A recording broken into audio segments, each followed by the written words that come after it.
ഇപ്പം ചില അപകടങ്ങൾ നമുക്ക് പ്രെഡിക്റ്റ് ചെയ്യാൻ പോലും പറ്റുന്നില്ല. ഇപ്പം നമ്മൾ കഴിഞ്ഞ വർഷം കണ്ടു മുണ്ടക്കൈ ചുരൽമല ദുരന്തമായാലും പിന്നെ ചില സ്ഥലങ്ങളിലൊക്കെ ഇത്തരത്തിൽ ഉരുൾപൊട്ടലും നാശനഷ്ടങ്ങളൊക്കെ ഉണ്ടാക്കിയിട്ടുണ്ട്. അപ്പോൾ അതെന്തുകൊണ്ടായിരിക്കും നമ്മുടെ ഒരു പ്രഡിക്ഷൻ അപ്പുറത്തേക്ക് നിൽക്കുന്നത്? അല്ല, ഏത് പ്രഡിക്ഷനും അതിൻ്റേതായിട്ടുള്ള പരിമിതികളുണ്ട്. നമുക്കൊരു സർട്ടൺ എക്സ്റ്റെൻറ്റ് വരെ നമുക്ക് പ്രഡിക്റ്റ് ചെയ്യാൻ പറ്റത്തുള്ളൂ. അപ്പം ഈ പറഞ്ഞ പോലെ ലാൻഡ് സ്ലൈഡ് ഫുൾ പ്രൂഫായിട്ട് കൃത്യതയോടുകൂടി ഇന്ന സ്ഥലത്ത് ലാൻഡ് സ്ലൈഡ് ഉണ്ടാവുമെന്ന് പ്രഡിക്റ്റ് ചെയ്യാനുള്ള ഒരു സിസ്റ്റം ഇന്ന് വരെ ഡെവലപ്പ് ചെയ്തിട്ടില്ല ലോകത്തൊരിടത്തും. ഇതിൽ പരമാവധി ചെയ്യാമെന്ന് വെച്ച് കഴിഞ്ഞാൽ ഓരോ പ്രദേശത്തിൻ്റെ ഇപ്പം മുണ്ടകയിലുണ്ടായ ഒരു റീജിയൻ 1984 ലാൻഡ് സ്ലൈഡ് ഉണ്ടായിട്ടുണ്ട്, 90കളിൽ ഉണ്ടായിട്ടുണ്ട്, 2009 അതിന് തൊട്ടടുത്തുണ്ടായി, 2020 വീണ്ടും അതേ സ്ഥലത്തുണ്ടായി. അപ്പം ആ പ്രദേശം തന്നെ ഹൈലി വൾണറബിൾ ആണ്. ലാൻഡ് സ്ലൈഡ് പരമായിട്ട് ഓരോ പ്രദേശത്തിനും ഓരോ ദുർബലത ഐഡൻറ്റിഫൈ ചെയ്തിട്ടുണ്ട്. അത്തരം മാപ്പുകളുണ്ട്. സസെപ്റ്റബിലിറ്റി മാപ്പ് എന്ന് പറയും. ലാൻഡ് സ്ലൈഡ് വരാൻ സാധ്യതയുള്ള ലാൻഡ് സ്ലൈഡ് സാധ്യത ഭൂപടം എന്നൊക്കെ വേണേൽ പറയാം. അത് കൂടുതലും ഭൂമിയുടെ ചരിവ്, അവിടുത്തെ പാറയുടെ ഘടന, മണ്ണിൻ്റെ തിക്നെസ്, ഇതൊക്കെ വെച്ചിട്ടാണ് അത് ഉണ്ടാക്കുന്നത്. ആ അങ്ങനെ ഓരോ പ്രദേശത്തിൻ്റെ ദുർബലത കണക്കാക്കിയിട്ടുണ്ട്. ഓരോ പ്രദേശത്തിന് ഉൾക്കൊള്ളാൻ കഴിയുന്ന മഴയുടെ അളവ് കണക്കാക്കിയിട്ടുണ്ടോ എന്നുള്ളത് നമ്മൾ പരിശോധിക്കണം. കാരണം ഓരോ പ്രദേശത്തിനും വ്യത്യസ്തമായിട്ടാണ്. ഇപ്പം മേപ്പാടി പഞ്ചായത്തിൽ ഒരേപോലെ മഴ കിട്ടിയിട്ട് എന്തുകൊണ്ട് മുണ്ടകയിൽ മാത്രം ഉരുൾപൊട്ടലുണ്ടായി? അപ്പോൾ ഓരോ പ്രദേശത്തിനും ഉൾക്കൊള്ളാൻ കഴിയുന്ന മഴയുടെ ഒരു മഴയുടെ അളവിൻ്റെ വ്യത്യാസമുണ്ട്. കാരണം അത് ഓരോ പ്രദേശത്തിനും വ്യത്യസ്തമാണ്. അതൊക്കെ ഐഡൻറ്റിഫൈ ചെയ്ത് കഴിഞ്ഞാൽ, അങ്ങനത്തെ ഒരു സിസ്റ്റം വന്നു കഴിഞ്ഞാൽ നമുക്ക് പറയാൻ പറ്റും, ഓക്കെ, ഈ പ്രദേശത്ത് 30 സെൻറ്റിമീറ്റർ മഴ 2 ദിവസം കിട്ടിക്കഴിഞ്ഞാൽ വീണ്ടും ഒരു റെഡ് അലേർട്ട് വന്നു കഴിഞ്ഞാൽ കണ്ണും പൂട്ടി അവിടുന്ന് മാറുക എന്നുള്ളതേ ഉള്ളൂ അതിൽ എടുക്കാവുന്ന ഒരു പ്രിക്കോഷൻ. ചിലപ്പോൾ ഒരുപക്ഷെ ലാൻഡ് സ്ലൈഡ് ഉണ്ടാകത്തില്ല, പക്ഷെ അതർവൈസ് എല്ലാ സാഹചര്യവും നിലനിൽക്കുന്നുണ്ട്. അപ്പോൾ ഇങ്ങനത്തെ കുറേ സിഗ്നൽസ് കിട്ടുമ്പം അതിനാണ് ലോക്കൽ ലെവൽ, അതായത് പ്രാദേശികമായിട്ടുള്ള ആൾക്കാരുടെ പങ്കാളിത്തവും കൂടി ഉണ്ടെങ്കിൽ മാത്രമേ നമുക്കൊരു എഫക്റ്റീവായിട്ട് ഒരു സിസ്റ്റം ഇംപ്ലിമെൻറ്റ് ചെയ്യാൻ പറ്റത്തുള്ളൂ. നിലവിൽ അങ്ങനെ ഒരു സംവിധാനം ഇല്ല. നിലവിൽ ഇപ്പം ഒരു ഓപ്പറേഷണലായിട്ട് ഒരു സംവിധാനമില്ല. എല്ലാം മഴയെ ബേസ് ചെയ്തിട്ടുള്ള പിന്നെ ഈ ഭൂപടം ഉണ്ടല്ലോ, ലാൻഡ് സ്ലൈഡ് ഹസാർഡ് മാപ്പ്, അപ്പോൾ സസെപ്റ്റബിലിറ്റി മാപ്പ്, അതും മഴയും കൂടെ ചേർത്തുള്ള ഒരു തമ്പ് റൂൾ വെച്ചിട്ടുള്ള ഒരു പ്രവചനമാണ് ഈ ലാൻഡ് സ്ലൈഡിൻ്റെ കാര്യത്തിൽ.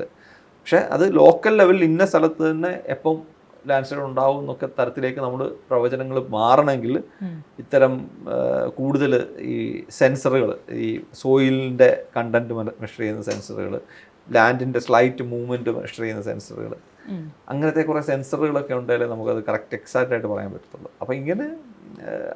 അപ്പോൾ എല്ലായിടത്തും അത് നമുക്ക് ഇൻസ്റ്റാൾ ചെയ്യാനും പറ്റത്തില്ല. അതൊക്കെ വലിയ വില കൂടിയ ഇൻസ്ട്രുമെൻറ്റ്സ് ആണ്. അപ്പം നമുക്ക് ചെയ്യാൻ പറ്റുന്നത് വെച്ച് കഴിഞ്ഞാൽ ഓരോ സ്ഥലത്തെയും ദുർബലത മനസ്സിലാക്കുക, ആ സ്ഥലങ്ങളിൽ എത്ര മഴ പെയ്ത് കഴിഞ്ഞാൽ ലാൻഡ് സ്ലൈഡിനുള്ള സാഹചര്യം ഉണ്ടെന്ന് മനസ്സിലാക്കുക. ത്രഷോൾഡ് എന്നൊക്കെ പറയും, റെയിൻഫാൾ ബേസ്ഡ് ത്രഷോൾഡ്. ആ ത്രഷോൾഡ് മനസ്സിലാക്കി കഴിഞ്ഞാൽ നമുക്കറിയാം മുണ്ടകയിൽ ഇന്നലെ വരെ 40 സെൻറ്റിമീറ്റർ മഴ പെയ്തു. നമ്മൾ ഓൾറെഡി ഐഡൻറ്റിഫൈ ചെയ്തിട്ടുണ്ട് 45 സെൻറ്റിമീറ്റർ മഴയും പെയ്തു കഴിഞ്ഞാൽ ലാൻഡ് സ്ലൈഡ് ട്രിഗർ ചെയ്യാം. അപ്പോൾ 40 സെൻറ്റിമീറ്റർ മഴ പെയ്ത അവസരത്തിൽ അടുത്ത രാത്രിയിൽ അതിതീവ്ര മഴയും കൂടെ പ്രൊഡിക്റ്റ് ചെയ്യുമ്പം നമുക്കത് അതുമായിട്ട് ക്ലബ് ചെയ്ത് മാറി താമസിക്കുക എന്നുള്ളതാണ് അതിൻ്റെ ഒരു ആക്ഷൻ എന്ന് പറയുന്നത്. അപ്പോൾ അത്തരത്തിലേ നമുക്കിങ്ങനെ ഈ കാര്യങ്ങളെ അഡ്രസ്സ് ചെയ്യാൻ പറ്റത്തുള്ളൂ. ഇടിമിന്നലേറ്റിട്ട് നമ്മൾ മരിക്കുന്ന ഒരു സാഹചര്യം അതെങ്ങനെയാണ് നമ്മളെ ബാധിക്കുന്നത് എന്നുള്ളതാണ്. അപ്പം ഈ എല്ലാ ഇടിമിന്നലും ഒരുപോലെയല്ലല്ലോ. പക്ഷെ ചില മിന്നലേറ്റിട്ട് ആ പ്രദേശത്തെ എല്ലാവരെയും ബാധിക്കുന്നില്ല, ചില മനുഷ്യരായിരിക്കും ബാധിക്കുന്നത്.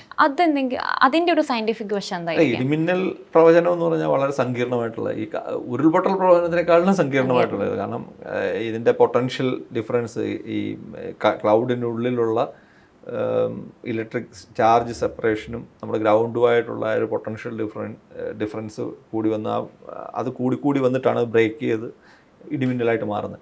അതിൽ പ്രധാന പ്രശ്നം എന്ന് വെച്ച് കഴിഞ്ഞാൽ ഈ ഇടിയും മിന്നലും, എല്ലാ ഇടിയും മിന്നലും ക്ലൗഡിൽ നിന്ന് ഗ്രൗണ്ടിലോട്ട് എത്തുന്നതല്ല. ഇപ്പം നമ്മൾ ഓൾ ഓവർ ത്രൂ ഔട്ട്, അപ്പോൾ ഓരോ മണിക്കൂറിലും ധാരാളം ഇടിമിന്നലാണ് ഓൾ ഓവർ ദി വേൾഡ് നടന്നുകൊണ്ടിരിക്കുന്നത്. അതാണ് നമ്മുടെ ഈ അയണോസ്ഫിയറും ഈ നമ്മുടെ ഇലക്ട്രിക് കമ്മ്യൂണിക്കേഷൻ സിസ്റ്റത്തിനെയൊക്കെ താങ്ങി നിർത്തുന്നതൊക്കെ ഈ ഇടിമിന്നലൊക്കെ കൊണ്ടുണ്ടാകുന്ന സ്റ്റെബിലൈസേഷൻ ഉണ്ട്. അത് ആവശ്യമാണ് നമ്മുടെ ഇതിന്. പക്ഷേ ഇടിമിന്നൽ പലതരത്തിലുണ്ട്. അതായത് ക്ലൗഡിനുള്ളിൽ തന്നെ ഇത് നടക്കും, ഡിസ്ചാർജ് നടക്കും.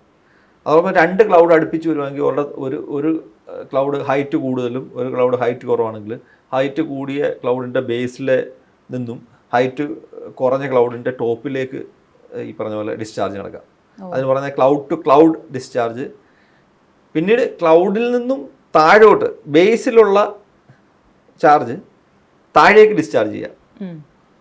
അതാണ് ക്ലൗഡ് ടു ഗ്രൗണ്ട് ഡിസ്ചാർജ്. അതാണ് പ്രശ്നം വരുന്നത്. ഈ ഡിസ്ചാർജ് ഗ്രൗണ്ടിൽ എത്തുമ്പോഴാണ് പ്രശ്നം വരുന്നത്. അത് നമ്മുടെ വീടിനെയോ അല്ലെങ്കിൽ മരങ്ങളെയൊക്കെ ത്രൂ ആ ഒരു ചാലകത്തിലൂടെ കടന്നു വരുമ്പോഴാണ് നമുക്ക് എന്താ പറയുക അതിൻ്റെ പാത്തിൽ വരുന്ന മനുഷ്യരായാലും അല്ലെങ്കിൽ വേറെ വസ്തുക്കളായാലും മരങ്ങളായാലും അതിനൊക്കെ അഫക്റ്റഡ് ആകുന്നത്. അപ്പം ക്ലൗഡ് ടു ഗ്രൗണ്ട് ഡിസ്ചാർജ് ആണ് ഏറ്റവും ഡേഞ്ചറസ്. അതർവൈസ് നമ്മളിപ്പോൾ കഴിഞ്ഞ ദിവസം 3-4 ദിവസമായിട്ട് ഇടിമിന്നൽ കേൾക്കുന്നുണ്ട്. പക്ഷെ അതിൽ കൂടുതലും ഒന്നുകിൽ വിതിൻ ക്ലൗഡ് തന്നെ ഈ ഡിസ്ചാർജ് നടക്കും. പോസിറ്റീവ് ഏരിയയും നെഗറ്റീവ് ഏരിയയും ഉണ്ടായിരിക്കും. അത് തമ്മിലുള്ള പൊട്ടൻഷ്യൽ ഡിഫറൻസ് വന്നിട്ട് ഡിസ്ചാർജ് ചെയ്തു പോകും.